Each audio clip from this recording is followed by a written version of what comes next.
running through a dusty desert, a cutting-edge technology, and 2 people inside it just made history.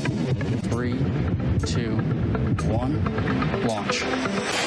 Josh GIFGEL and Sara Luchian just became the first humans to ride in something called the Virgin Hyperloop. That was so good! What kind of looks like a ride on Space Mountain is actually a type of futuristic transportation for most of us, unless you live in the fictional country of Wakanda. That's magnetic levitation, right? Obviously. Maglev train tech has been around for decades, but the Hyperloop supercharges it. Imagine traveling non-stop at up to 670 miles per hour, above land or underground. This is Hyperloop. It works by putting the passenger capsule inside a sealed tube. Hyperloop One's unique technology uses magnetic levitation to guide and lift the pod off the track. Nearly all of the air inside the Hyperloop tube is removed using a series of vacuum pumps. This effectively creates our own sky inside the tube, as if you were quietly flying at 200,000 feet above sea level.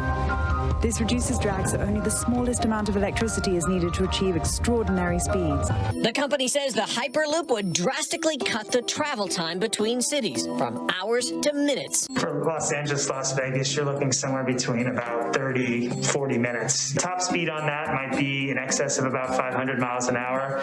You get up to speed, you get straight from downtown Los Angeles to downtown Las Vegas, and something that you could pop over for lunch pop over for a quick gamble. Or a show. Or a show.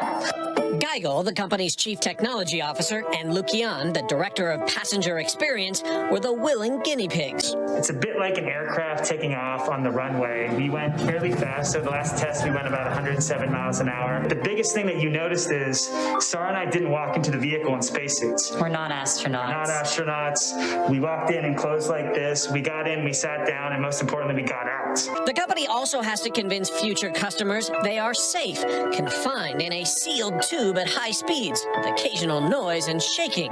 Sound familiar? People are already traveling in an enclosed vehicle in a low-pressure environment at very high speed, and those are airplanes. The purpose of this test was really, if it's not safe for me, it's not safe for Sara, it's not safe for anyone else. The space age idea of traveling by tube has been around at least since the Jetsons. You call, sir? Today's technology still needs more testing and development, government approvals, and lots of money. But if everything stays on track or floating just above it, it may not be long before several competing companies are offering tickets to ride all over the world. Whether it be in India, whether it be in Europe, or even in the Middle East, I think there's a huge opportunity for multiple systems to be up and running by the end of the decade, and that's certainly what we're going after. Virgin says once it can go from 2 passengers a day to, say, 20,000, running faster and cleaner than commercial airliners, Hyperloop technology might fundamentally change life as we know it. We're talking about a technology that can connect cities as if they were metro stops, and that has tremendous implications for where you choose to live, where you choose to work, where you get your education or your health care. And we're really thinking about the ways that we can inspire ourselves and others during what's been a very difficult year. We're doing it.